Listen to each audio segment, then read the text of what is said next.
Kang ai kan tak luk cabu di luk. Jauh lah. Ayena. Apo ni re imora ji. Aku dia ni alwa. Tamaga ni mabile. Ya aku dia ni al Apo muitan. ni re imora ji. Aku dia ni ale. Kanali ni juale ina jagut. Hello. Arwad yega ni alwa ya bal. Hejai. Jawar kemudian bajayo. Wendo di canguyan buruar menta nyinongin mor. Ajin mor gue dengerin ngawa. Ya morjo aja gua na gwen ma. Morjo aja gua na gwen ma. Ya dua mendengi jemakire kumara tangma. Adua mendengi jemakire kumara tang nyandit. Balo guda makire ya undia mariare. Juale na jagut. Hello. Warbuat yega mial wayabal. Jawar kemudian bajayo. Wendo di canguyan buruar menta nyinongin mor. Ajin mor gue dengerin ngawa. Ya dia banyak jangnyal. Moranyal Kondana manga kabata ngarier. Moranyal. Ya jada no mara gwen mama. Araja. Dunya pala jon bana gwen modi. Araja. Ya lo jelo. Ya lo jelo. Aja lo jabat. Yendura aje. Soga te mangu. Ya lo jelo. Lo jabat lo jelo. Ma lo jelo. Aja lo jabat. Yendura aje. Soga te mangu. Ya lo jelo. Lo jabat lo jelo. Ma lo jelo. Aja lo jabat. Yendura aje. Soga te mangu. Ya lo jelo. Lo jabat lo jelo. Aja lo jabat. Yendura aje. Soga te mangu. Bawrian kan jalo. Jamba. Ena ne chola nyam nyala nyop. Rien cha, rien ke baba. Kana rien ka were ne ke joan ke yod be meje. Ene chola liag dit. Anu ke manyarier. Tong mangok. Kana ke palabaj. Kana ke dialatin. Ade de betul. Arien cha. Ena liag dit. Kurien ko ke kak. Ache bene lela be janeti. So aje nga gaye ka korb kankara utawte ne bitel punde ke gayu. Ayo no ko chul tiam. Baga baja yo ya. Gitu. Sudan. Gitu. Malawa. Ini aja. Ana jam dan ana tudan kuro. Ana gaja. An jana film aja yang ajong manyang. Baga baja tiang bal. Aja baga tiang baga calu ka tiang kan. Anlotin. Unira jendiara kebebane. Kurogwai ke jaba damu ka kuwa jabelel tiat wado. Lawatin yet une kwe maluk. Pamano ke panene ni ke jepil. Una jendiara kebebane. Kurogwai ke jama damu ka kuwa jabelel tiat wado. Lawat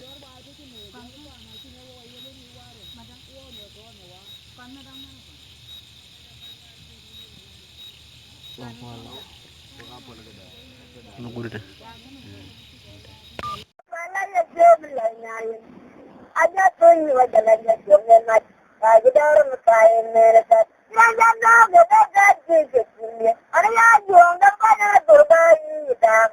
Anu mensiarwan tani. Dari dia tuh arwah jamna batu. Ya jangan luar nana jangan berdoa jambat. Irangga megania nasienu. Tidak, nak jendiangnya pada kecil nyarin. Anak tuh jangan jomena.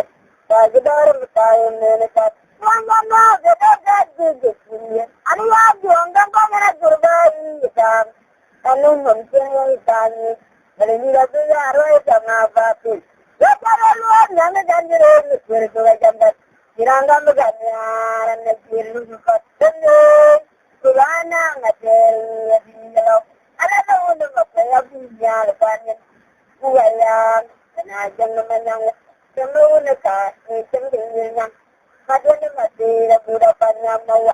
Kemudian kurana ngatel dilo. Ala tahu nama saya punya lepasan.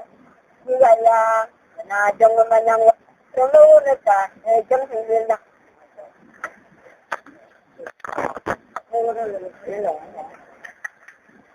Tekane duranya na di damya di manyang ada raja raja manyang Kabiran liyo barada jaga yo lagi marayo ayo nae mudamare dilelu yelena ne godi adero jele tu anje yo gami balim dara tayo tuanya tayo na kibolyo are dim dim yo tama yuen tuwe yo udu jago man tata ngane ko tuwai wa tu re wala dang ya di manang ada raja jaga dar manang Kabiran liyo barada jaga yo lagi marayo Mungkin tak kamera orang dia, orang dia tak.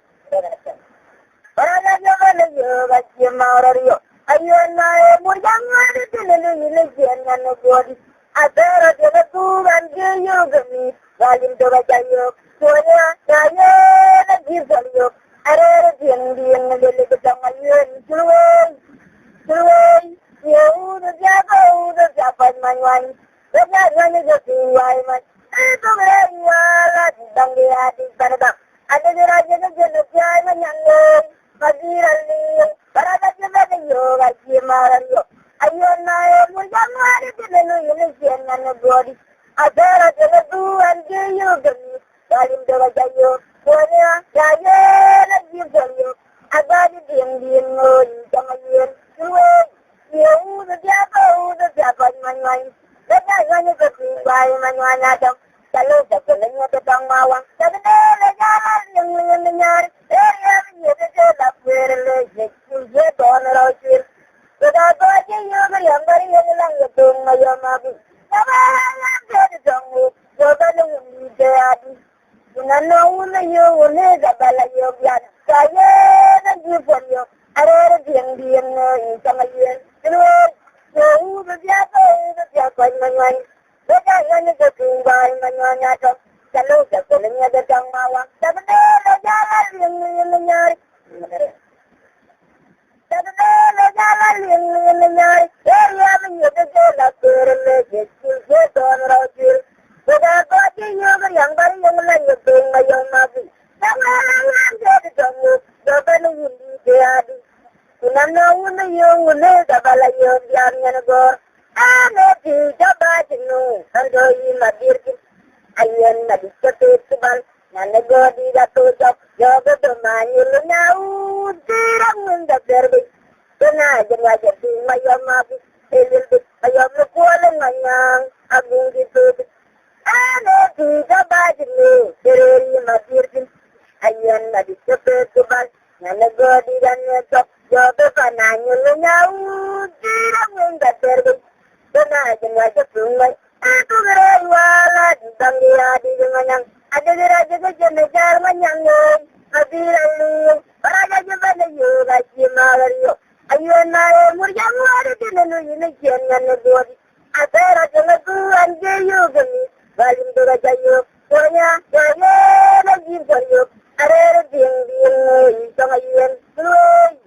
Tuloy, udah jaga manwan. Jangan ketinggal man. Jayo lagi jayo.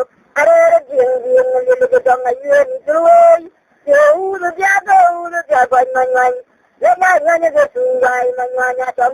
Kalau sekolahnya ketang mawang. Sebenarnya jalan yang menyari. Yang menyebabkan berlejek. Juga donor-donor. Sudah baca yang beri yang lang ketung mayam abi. Jangan jadi tunggu. Jangan nunggu jadi. Jangan nunggu gabala yung jangan nagor. Di jaba jinu. Udoy madirkin. Ayan madikapitibal. Nanago di ganyatok. Yoga dumanyo lunyaw. Dirang yung gaterbig. Tunajan wajar yung mayam abi. Ililbik. Mayam lukualang nganyang. Agung rantubik. Di jaba jinu. Direri madirkin. Ayan madikapitibal. Nanago di ganyatok. Yoga dumanyo lunyaw. Dirang yung gaterbig. Tunajan wajar yung mayam abi.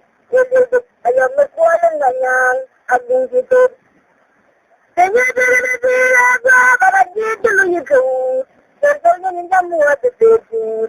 I will the Yabata, that I keep the low to move in my family. When that's how you start, but I keep the Louis.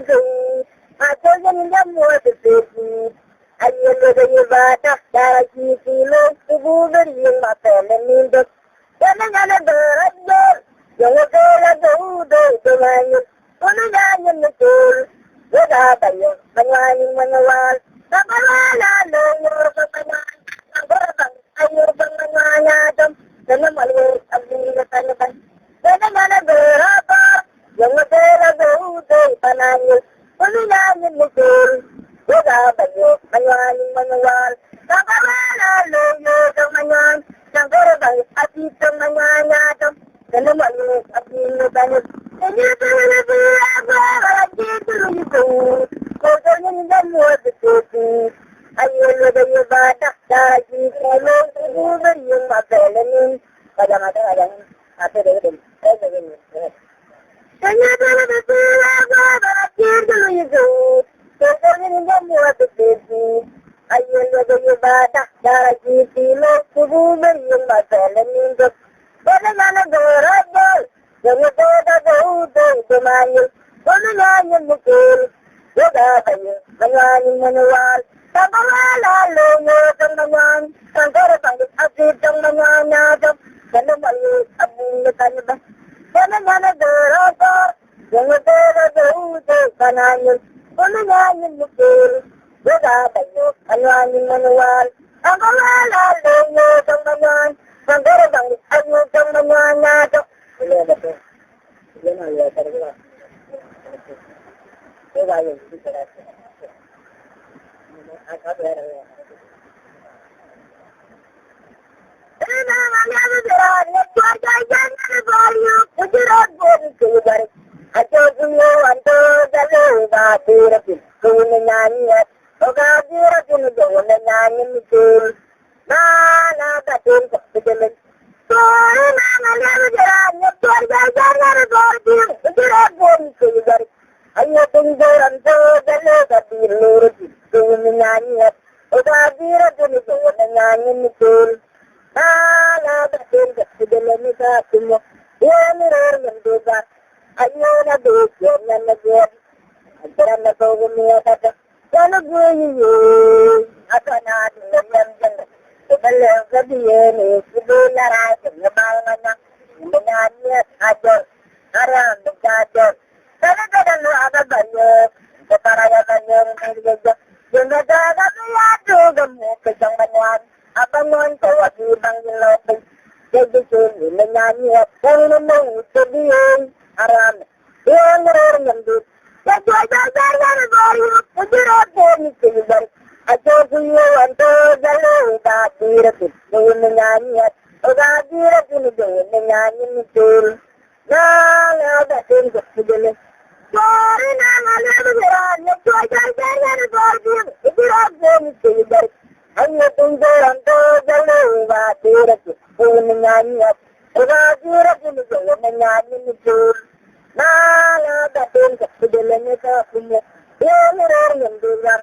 Ayaw na doon, yan na nag-yan. At parang na to gumiyakat. Gano'n ko yun. At natin nag-yan dyan. Nagalaw sabihin, sibularasing, naman na, nangyanyat, adol. Haram, nagdadol. Gano'n ka dalo, ano ba yun? Nataraga ba yung nilagay? Sinadaga piyado, gamupit ang manuan. At ang ko, tibang nilagay. Sigisil, nangyanyat, ang nanang sabihin. Aram, yung nararamdaman doon. Ayaw na doon, yan na nag-yan.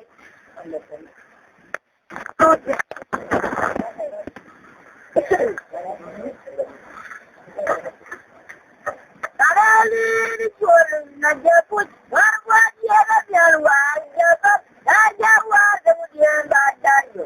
Wala din sa ulit, ulwar mo ba ng ito. Anagin mo, nagdangarin nga mo. Wala mateng ako sulit. Wala mateng.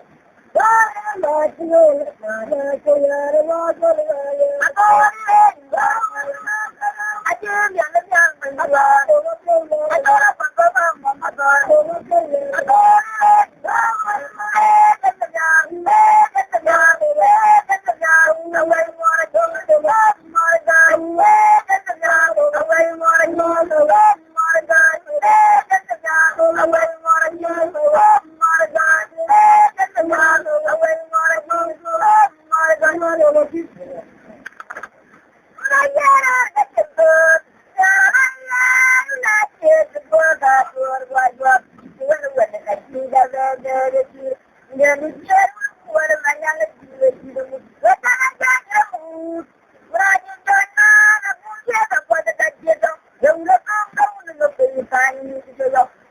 Ega jendira abiluang macam tende ya cawa jelna. Masa ketentuan caranya United sebuah luar wajah. Mula wala kasih dah bebe yang dicari wala macam itu juga. Wala aja kamu. Mula jodoh mana pun dia tak buat dekat jom. Yang macam kamu nak berjalan di jom. Ega jendira abiluang macam tende ya cawa jelna. Mudah kita. Wala aja kamu. Nanti tuan tabung dia tak buat dekat jom. Yang macam kamu nak berjalan di jom.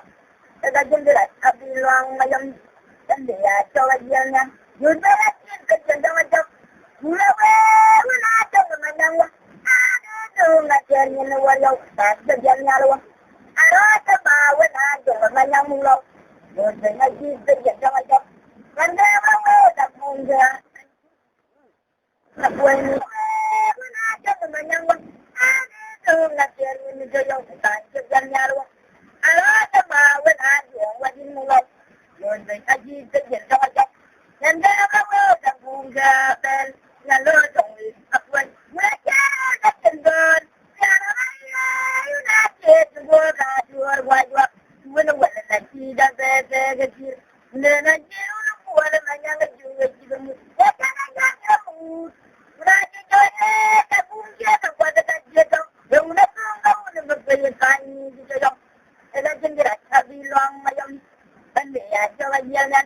Mereka nak kamu mereka jodoh tabung dia tak buat dekat dia yang nak kamu nak berjalan di jom. Ela jendela abiluang mereka ketentuan caranya United luar wajib mana wala lagi dah bebe kecil nana jeru wala macam itu juga. Mereka nak kamu mereka jodoh tabung dia tak buat dekat dia yang nak kamu nak berjalan di jom. Ega jendela abiluang macam tende ya cawa jelna. Mudah kita kerja macam mula wala ada macam ada ngajarnya nawayau tak jalan lawa. Ada bawa ada macam mula. Mudah ngaji kerja macam nanda bawa tak punya bel lalu dong apa ini. Mungkin ada siapa yang nak jual baik. Mula jenis berbeza baik. Mereka punya kuasa punya tanyaran luar. Mana yang luar? Ya itu. Luar apa menjawab tu sama iwan ini jadi. Mungkin ada siapa yang nak jual baik. Mula jenis berbeza baik. Mereka punya kuasa punya tanyaran luar. Mana yang luar? Ya itu. Luar apa menjawab tu sama iwan. Mungkin ada siapa yang nak jual baik. Nama tu berbeza baik. Mereka punya kuasa punya tanyaran luar. Mana yang luar? Ya itu. Luar apa menjawab tu sama iwan. Mana yang kecil dan minta jangan mengambil. Kena ada jangan penawang ada. Walinya menjaga kami orang mana. Mereka tak punya tanya kayu. Betul. Muat ilnya aduh tu lagi. Luar tu. Mana yang kecil dan minta jangan mengambil. Kena ada jangan penawang ada. Walinya menjaga kami orang mana. Mereka tak punya tanya kayu. Betul. Muat ilnya aduh tu lagi. Luar tu. Mana yang kecil dan minta jual mengambil. Kena ada jangan penawang ada. Walinya menjaga kami orang mana. Mungkin banyak siapa kami yang nak jual baik. Mereka jenis berbeza baik. Mereka punya kuasa punya tanyaran luar. Mana yang luar? Ya itu. Luar apa menjawab tu sama iwan. Mungkin banyak siapa kami yang nak jual baik. Mereka jenis berbeza baik. Mereka punya kuasa punya tanyaran luar. Mana yang luar? Ya itu. Luar apa menjawab tu sama iwan. Mungkin banyak siapa kami yang nak jual baik. Mereka jenis berbeza baik. Mereka punya kuasa punya tanyaran. Mana yang luar? Ya itu. Luar apa menjawab tu sama iwan. Mana yang kecil dan minta jangan mengambil. Kena ada jangan penawang ada. Walinya menjaga kami orang mana.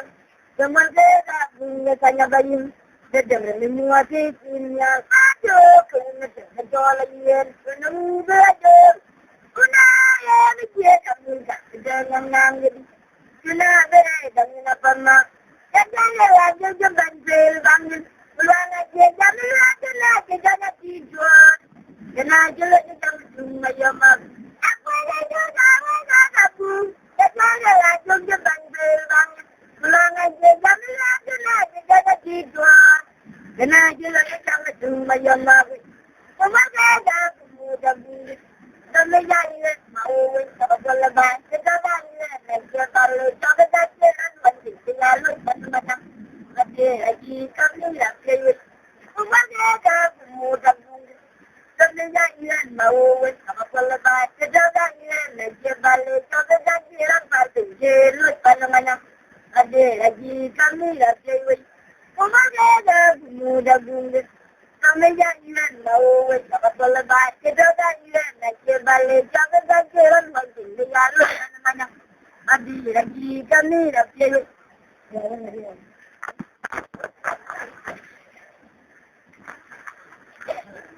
Ya betul ke?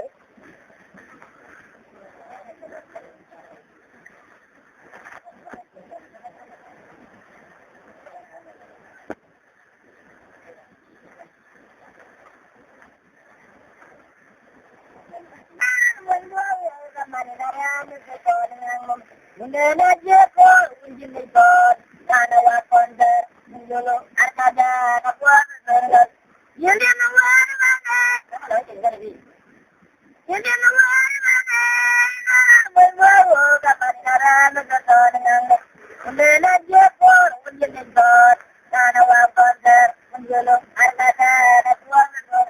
Una apa dan jangan jadi lo baju baju baju yang awal bayar berada di masjid luar bayar bantuan yang tentu bapak itu yang ajar terus jadi dia berbayar itu jangan berkorban masih repot saja hari kembali jangan ada menjaga akan balik buatnya jangan ada dia bersama jangan dia bersatu yang mana tuh yang mana berapa wajibnya apa yang wajib baca dari tahu bulan ucapku bangun dalam doa kamu ayah kamu dia tapi ada menunggu dia kembali zaman dia betul dulu dia don di pasir banyak dia kumat jangan ada mengejar datang kembali sudah apa kamu dan jangan jadi lu apa baju baju ayah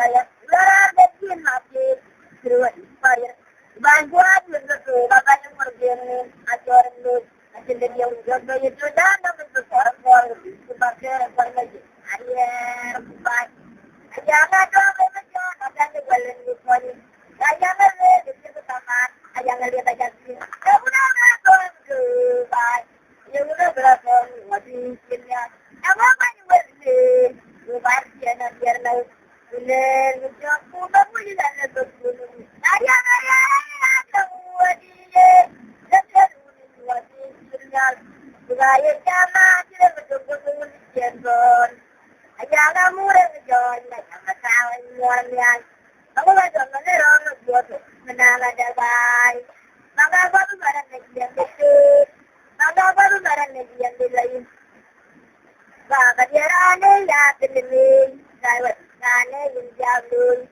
ayah menawa pula dah semua bumarnya ngambil anak-anak orang bau dah kemen 5-2 lagi sebelum ni kerja ngebanyaknya arah dia kerja maya kemana jana benar tu kalau ada tu pada kemajuan macam ni luar jaga kalau kerja ye kalau mai nak lebih baik sudah jauh ala lawan nak sudah jitu jangan pasal lawan yang baru dengan ini genial. Aduh, baik, dia baik, sudah jauh. Kalau mau nak, sudah jitu jangan pasal lawan. Yang baru dengan ini genial. Ini lawan mana? Baru dapat naram ke sana. Udah nak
Kenya.